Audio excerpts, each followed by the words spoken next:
My mom ended up marrying a man who was my stepfather, who was a solid guy. And so she was able to begin the restoration process in her life.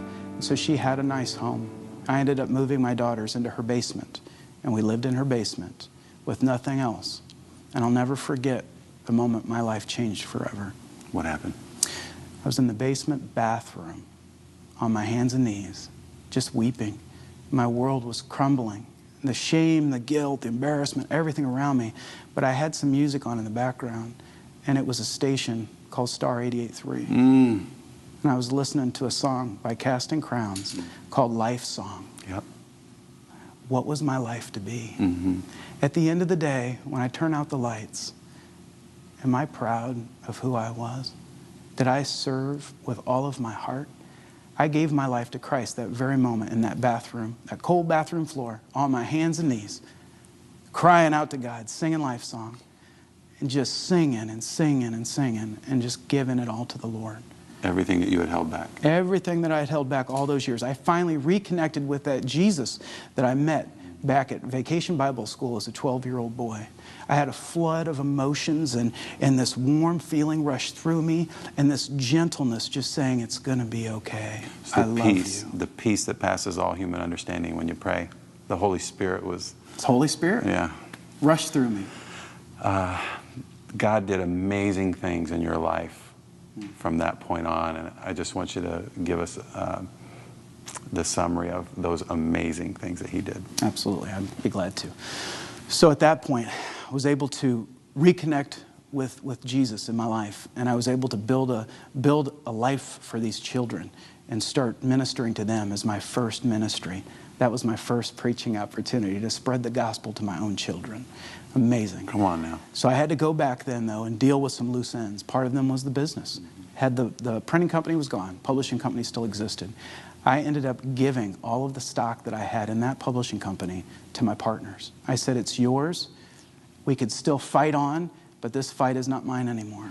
I serve Jesus, and I just can't do this because this business isn't rooted in Jesus. And so I walked away from the business. Now, I served for another 6 months, helping them tie up some of their programs and projects. Sure. But I ended up going to work in a consulting role for the people that bought my liquidated printing company. Okay. So I ended up having to go serve, in many cases, some of the employees that used to work for me in the first place. Wow. And that was a challenge. Oh, yeah. But the people that bought my company, they were Christ followers. And so I spent many, many afternoons in the office of the new CEO, just pouring my heart out to her. Incredible. Yeah, Sherry Miller, she's a wonderful woman, and I will say this, she's a godly woman that helped foster and nurture my young faith. And so for a year, I sat next to her and in her company, helping consult them to build a printing company that I could never really keep. Wow. But they were building a faith in me. Right. They were helping launch that. Right. And so this empire crumbled, but the kingdom was growing in me. Okay, so I helped them do that. And then at one point, I felt God call me to go back to Star 88.3. I had developed a relationship with the folks at Star at that time. And I just wanted to be around them. And so Melissa Montana at the time said, look, we need brothers in business too. I said, Melissa, I need to be in this ministry. I remember it well. She said, come on. And so she took me on as a volunteer. And I volunteered with her for a month or two. And then she actually petitioned the board to hire me in a business development role. 1 month later, it was put up for sale. And you remember that. I remember it well. I came to you. Yep. I came to you. And Melissa and I looked at each other like, what are we going to do? And then we felt Jesus, and the way Jesus does it, say, you're going to buy that business.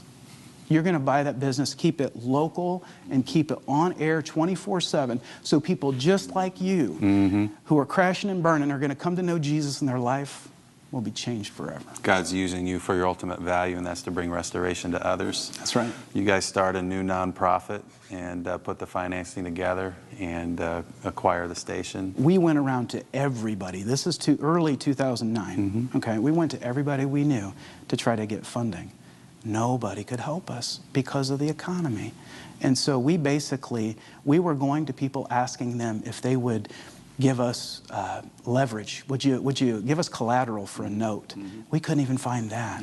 And so we went in one day to Huntington University on a whim and a prayer, And we met with the folks at Huntington, and we said, would you consider giving us, I don't know, $200,000 worth of collateral, and we'll find 5 partners so that we can put $1 million bid in to buy this station. And you know what they said? I do. They said, we can't do that. But what we can do is we can give you 40% of it, loan you 30% of it, and back 30% of it with a bank on another loan, no other partners, and we don't want control. How about that? 40 plus 30 plus 30 $1 million. is 100%. $1 million. No just collateral. They financed it all. And that's the hand of God. That's not a man doing that. I didn't do it. Melissa didn't do it. Jesus did it. It was amazing.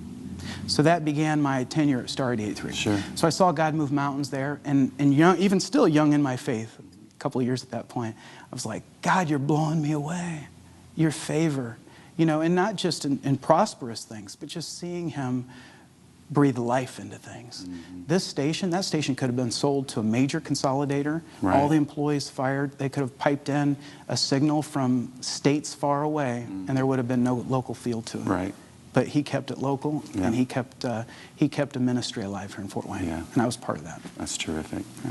Well, you feel a prompting from God somewhere along that line to do something different. Yeah. And then he still works a couple more miracles in your life. I'd like Yeah. you to share those. I ended up having an amazing opportunity to go on a missions trip, okay? I went on a missions trip overseas with a man that you guys are very familiar with, Curtis Smith. So we went to Israel.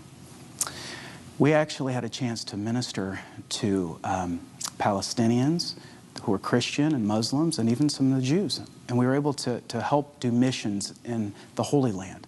And while I was sitting on the Sea of Galilee, worshiping with the folks that I went on a trip with, I felt God tell me in just a soft, gentle voice, it's time for you to leave Star. It's time for you to go serve my people, to go love the least, the lost, and the last. Love that. Least, lost, and last. So I ended up really wrestling with that for a while. Yeah, because you're already in ministry. So what do you do? So I come home. I come home and I pray on it. And I talk to a few people that are close to me. And the one big challenge is it's easy to leave a business when you're not happy, you know, when you're disgruntled or when you've been mistreated. But when you're around family that you've laid your heart out to, that you've gone and climbed mountains with, it's really challenging to leave. And so I ended up looking, the first place I looked online popped up this description, exactly what I was supposed to be doing, which was a 100-plus-year-old ministry serving the poor. And I thought, that can only be one place that I know of, and that's the rescue mission. And so I called a couple of people I knew that were on the board of directors. And I said, you know, this is a long shot, I know, but is this the rescue mission that is looking for a chief development officer that I'm reading about on the job search sites? They said, it is. But you gotta understand something. A friend of mine said this, you're late in the search. I mean, they've already got a pool of candidates and they've done a national search. This isn't just a local search. But I believe in you, and you need to put your application in right now. Now, are you telling Melissa this yet, or is she part of this process? One thing that is very important to me is the virtues that I live on and by. And so I needed her to know what was going on. And so I brought her into the process along with the folks at Star, and I actually laid it all out before them. But I went through the interview process with the rescue mission. And here's the thing that was interesting about it. Again, another God thing. They went from a lot of candidates, narrowed it down to 16, had a final pool of 3 when I entered the process. This wasn't me. This was not in my doing, my making, my abilities. It was Christ in me, through the story in me. When I went to interview, I laid it all out to them. I told them about the felony. I told them about the divorces. I told them about all of the crap. But then I told them about the beauty. I told them about Jesus in my life and what Jesus had done. And they were overwhelmed by it. And they extended me an offer. Really? Yeah. Were you able to find out why they chose you over the Billy Graham development guy? Well, it was that question. Why you?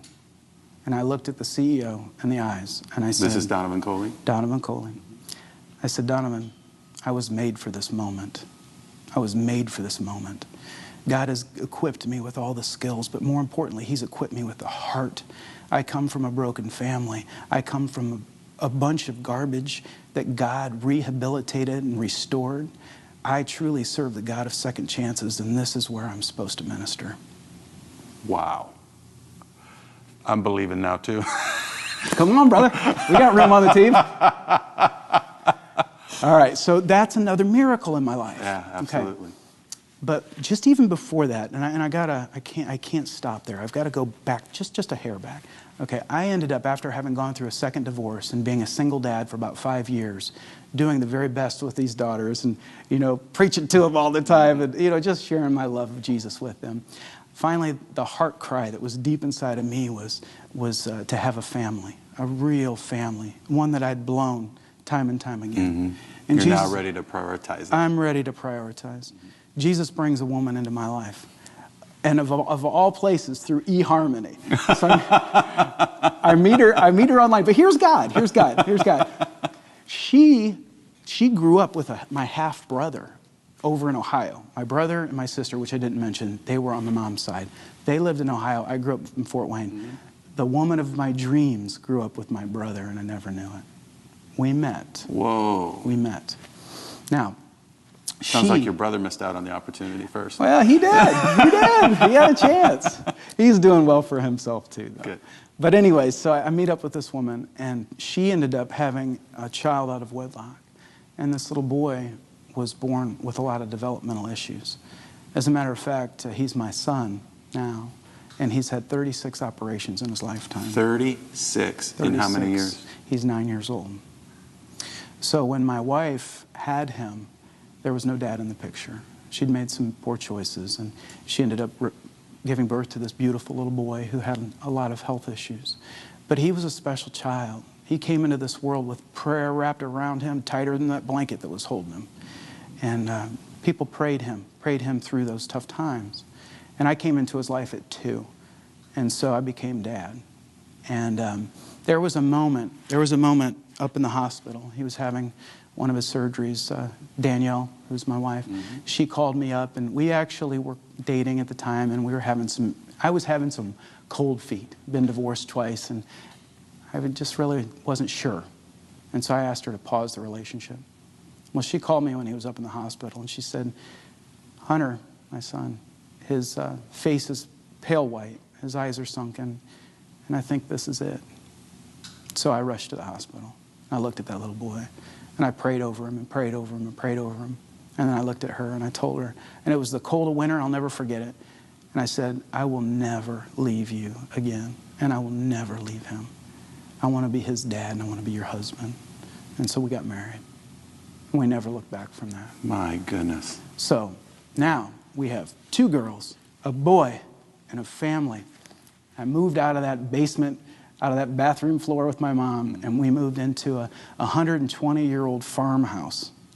I went from everything on top of the world to now I didn't have the means, but I had the world that I could have never known about before. Do you feel more content now than in the farmhouse, or when you were rocking and rolling in the printing company before the flood? You can't put a price on peace, Mitch.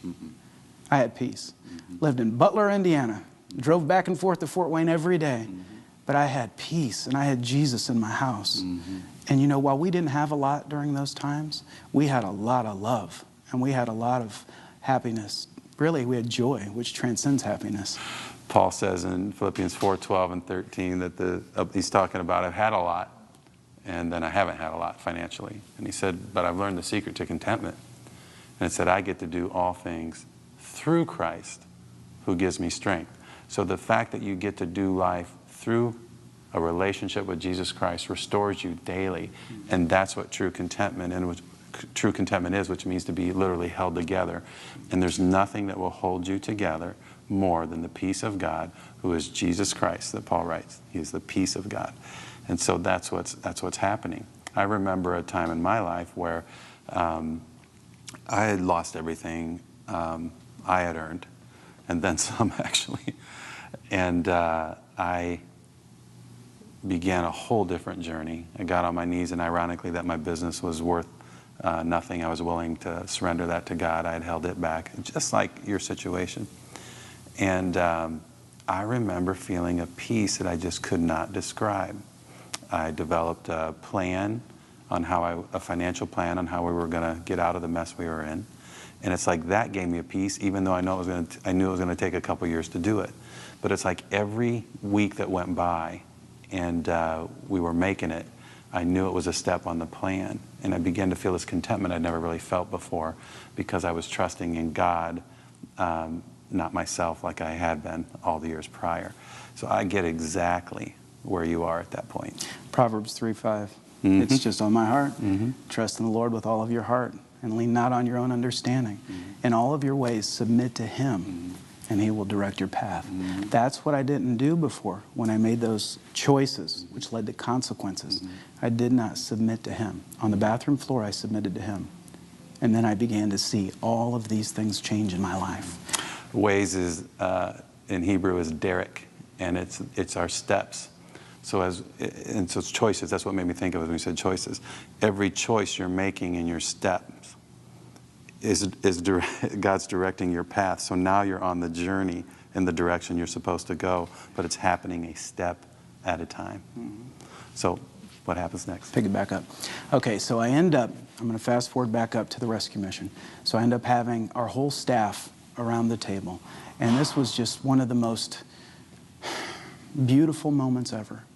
I was scared, nervous, but I prayed. I said, God, take this. We've come a long way. I trust you. I sat in front of the whole team and I laid it out for them that I was leaving them. I wasn't leaving them in ministry. I was leaving them in this part of ministry. And I was going to continue to move on with them, lock-armed with that radio station, serving the people in our community, but in a different capacity. I told them, I hadn't shared with all of them my story about the crime and all that I'd gone through, and I laid everything out to my brothers and sisters at that point so they could understand clearly why a person who has been given much needs to minister to those that have so little. And they accepted it with open arms. We hugged, we cried, and we gave each other the hand of fellowship, you know, in a good way. And so I went on to the rescue mission. But then God began doing some more stuff. You know, He just said, you've seen a few things happen, and I'm going to show you something even more phenomenal. You sense that prompting in your spirit through prayer and reading the Bible. I did. That's what's going on. Yeah. And I'll tell you this, about 4 years into my bankruptcy, you know, 4.5 years, I ended up feeling a prompting, you know, to get closer to Fort Wayne because the travel was really beating us up a little bit. And so my wife and I we just checked it out to see where our credit scores were. Wouldn't you know it, they were completely restored. I had at the time over $2 million go through that bankruptcy, and I had credit good enough to go purchase a house. That's interesting. So my wife and I ended up buying a house. That was another gift. 4 years into the bankruptcy, we ended up having a home that now we could raise our family in. Instead of renting the little farmhouse, we could actually move a little closer, and so we did. Wow. We moved to Fort Wayne. God did that, and God started opening my eyes to other things, and He said, you know, I just need you to give me that one thing. And I scratched my head on that one because I didn't understand. But then it became clear to me that I gave Him the keys to unlock all the doors except for one, and that was the felony. Man, I didn't want to deal with that. Way back in Purdue. Way back in Purdue. When you were in college. I had gone 20 years in my business life, my professional life, my personal life, not really talking about that. Now, I did do some volunteer work over at an organization called Blue Jacket, where we help ex-offenders re-enter the workplace. And I was always trying to, you know, teach these guys, you know, hey, these guys and gals, don't let your past define you. You know, believe in a higher power and believe that you can do greater things through Him than you can ever imagine. Don't let that felony conviction stop you. Problem is, I wasn't drinking the soup. You know, I was letting them taste it and sample it. I wasn't drinking it. That's easy to do. It's easy to take that path. It was time to deal with it. And so I felt Jesus prompt me to go talk to somebody. A friend of mine in high school that is a deputy prosecutor here in town, I asked him, I said, hey, is there any chance that this Class C felony, you know, I feel God prompted me to do something about it. He said, you know what, it can't. That's for less extreme felonies and higher misdemeanors, more of drug offenses. you really don't qualify, my friend. I'm sorry to tell you that. He said, you've gotten by with it for 20 years. I mean, it hasn't really inhibited you much. And I kind of walked away from that conversation quite dejected and back to my hands and knees before God, and I just said, God, I know you have a plan. I don't know what it is, but I feel like that has something to do with this felony. So I just sat on it in prayer. A month later, phone rings. It's this friend. He says, buddy, you need to go talk to an attorney right now. He said, somebody that had a conviction similar to yours in Fort Wayne had some things done and some things changed and got a lesser sentence. It's called a post-conviction relief. Go talk to an attorney right now. So I did. I went and talked to an attorney. This attorney said, there is a small chance that you can have this busted down to a lesser offense. You can go from maybe armed robbery down to theft. And I can get you a court date and we'll give it a shot. So, lots going on in my mind. If we go through with this and it changes from robbery to theft, and a lot of people, I'm in ministry now, a lot of people don't know about this. Is it going to hit the papers today that I've got a theft charge? So there was a little trepidation, but I felt God saying, trust me, trust me. Now, you used to push in the past, and I had a guy tell me once, man's will pushes, God's will flows. But now, people are calling you as you pray. God's responding. So it's a whole different concept. It's flowing. So what happens? All right, so we get the court date. I get up there at the table, my attorney goes with the prosecutor up to the bench. They have a discussion, and he comes back and he says, you're going to be surprised about this. So now I really didn't know what to expect. It sounded like it was going to happen, but what was going to happen, I wasn't sure. So the judge asked the prosecutor to address the court, and the prosecutor says, Your Honor, the state of Indiana moves to vacate and dismiss all charges and conviction. Mitch, it was gone. When Jesus forgives us, he doesn't just forgive us, he blots out our transgressions for all of eternity. And I experienced it on this side. On this side. Jesus changed it all for me. 20 years of garbage, of this anchor I'm holding on to, and this shame, it was lifted in a heartbeat. That's incredible. There was a second side of it, though. You know, when to whom much is given, much is required. Jesus told me I needed to tell the world. This wasn't about me. This wasn't about hiding a conviction. This was about his kingdom and his story through me, so that we could give hope to the least, the lost, and the last. Those folks that have no hope. Jesus is their hope.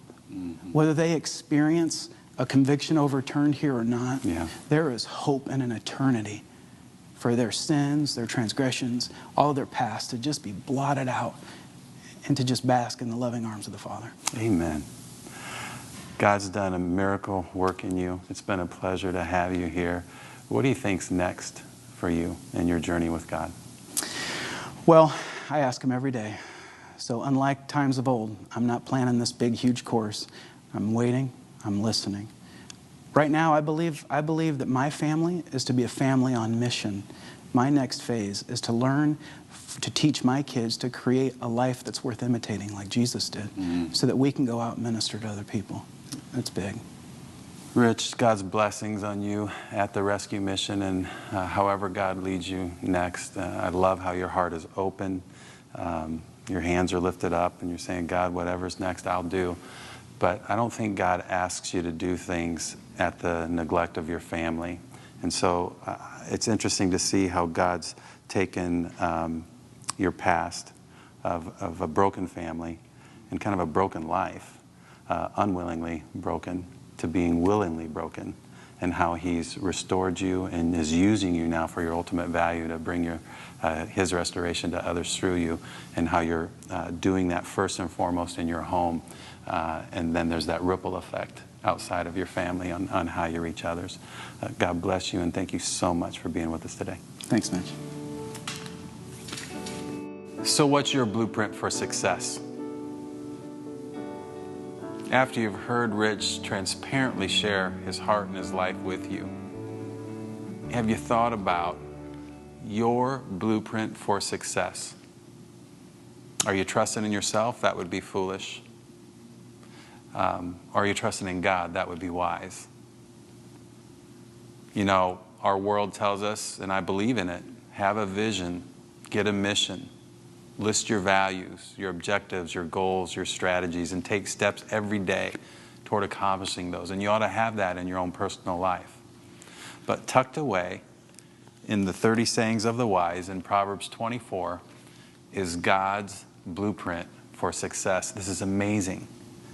It said, by wisdom a house is built, and through understanding it is established. Through knowledge its rooms are filled with rare and beautiful treasures.